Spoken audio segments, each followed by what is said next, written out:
Bonjour à toutes et à tous, bienvenue dans l'épisode numéro 3 de mon podcast «Comment j'écris ma nouvelle comédie», où je vous emmène avec moi dans les coulisses d'écriture de mon nouveau spectacle, donc de ma nouvelle comédie. Alors dans l'épisode précédent, je vous ai un peu parlé de comment, je trouvais les idées pour ma pièce, comment je trouvais les histoires, comment ça venait et en fait, je me suis rendu compte que c'était assez global. Alors aujourd'hui, j'ai un peu envie de préciser la chose, c'est une suite et vous préciser comment j'ai trouvé l'histoire de cette pièce en particulier que je suis en train d'écrire. Alors en fait, quand, je me suis rendu compte que j'étais motivé, que j'avais envie d'écrire une pièce. En fait, j'avais pas tellement d'histoire, spécifique, mais voilà, j'avais envie d'écrire une histoire, alors plutôt dans un registre, de comédie, mais j'avais pas d'histoire précise, mais j'avais une envie spécifique, c'était d'écrire une pièce avec plusieurs personnages. Alors pourquoi plusieurs? Parce que dans mes pièces précédentes, je n'ai écrit que des pièces à 2 personnages. Alors ça pour plusieurs raisons. Alors l'une des premières raisons, c'est que je trouve, alors c'est personnel, mais je trouve que c'est plus facile pour moi d'écrire avec 2 personnages, parce qu'il y a juste une histoire, un conflit, ce qu'on appelle un conflit, c'est-à-dire une relation entre uniquement 2 personnages et je n'ai à travailler que, entre guillemets, 2 personnages. Donc c'est un peu plus facile que quand il y a plusieurs personnages, et la deuxième raison, c'est uniquement d'un point de vue, mise en scène. C'est-à-dire que c'est beaucoup plus facile de mettre en scène 2 personnes, en tout cas pour moi, encore une fois, d'autant plus si je jouais dans une des pièces. Pour organiser une répétition, c'est beaucoup plus facile de réunir soit une personne avec moi qui joue dedans ou soit uniquement 2 personnes, heu, pour synchroniser les agendas, c'est beaucoup moins galère. Voilà. Sauf que pour cette nouvelle, comédie, je me suis dit: «Tiens, j'ai envie de changer un petit peu». Mes 3 premières pièces, c'était à 2 personnages. J'avais envie de changer, de sortir de ma zone de confort, de me challenger et je me suis dit: «Voilà, ma nouvelle comédie sera une pièce à plusieurs personnages». Alors je suis parti sur 4 personnages. Voilà, donc ma nouvelle pièce sera 4 personnages.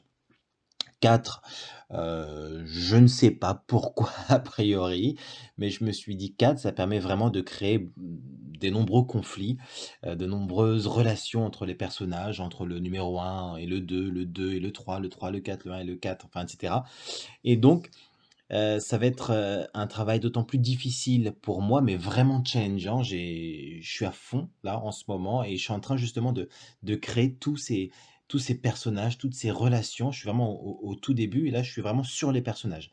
C'est-à-dire que quand tu as 4 personnages, tu dois essayer de créer 4 personnages, l'idéal étant 4 personnages, pour ma pièce, je dois les créer, vraiment différents pour que leurs conflits soient vraiment, tous différents et que ça puisse avancer dans la pièce avec, des registres, des histoires totalement différentes, mais aussi en parallèle et le plus dur aussi sera plus tard quand je vais mettre en scène le spectacle, c'est-à-dire alors déjà de trouver 4 comédiens, même si j'ai déjà plus ou moins, mon idée, mais c'est surtout de synchroniser encore 4 comédiens ou et comédiennes en même temps, au même endroit, au même moment et qui puissent, avoir aussi la même motivation parce que j'aime bien m'entourer de comédiennes et de comédiens qui sont réellement motivés, qui adorent leur métier et qui, sont vraiment, déterminés à créer et à jouer une belle histoire et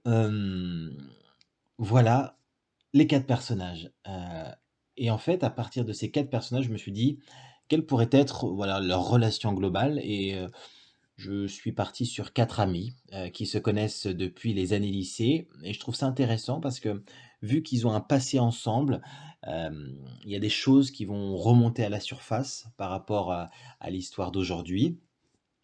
Hem Et ça crée aussi, différentes tensions parfois parce que les années lycée sont parfois un peu difficiles et en fait, comme ils ont grandi ensemble, je trouve ça intéressant de puiser dans leur passé, mais également dans leur présent pour permettre de créer une histoire, vraiment très intéressante.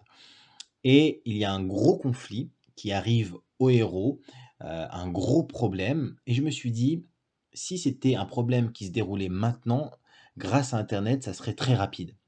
Et là, je me suis dit, alors je l'ai sans doute déjà dit, mais j'ai décidé de créer cette histoire avec donc un groupe d'amis de 4 personnages dans les années 70, parce que dans les années 70, il n'y a pas internet et donc c'est totalement différent et il y a pas de téléphone, portable, il y a pas internet donc la résolution des différents problèmes qui va arriver au groupe est totalement différente et donc la dynamique est totalement différente.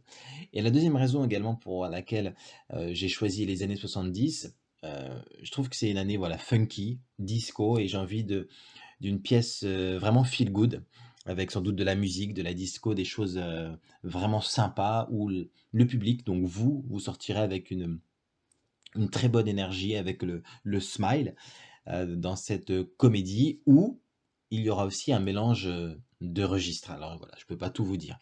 Mais voilà comment s'est déroulée la création et l'histoire de cette pièce, que je suis en train d'écrire. Voilà, donc si, ce podcast vous plaît, n'hésitez pas à le partager autour de vous et si vous avez des questions, je suis à votre écoute et je vous dis à très bientôt. Bye.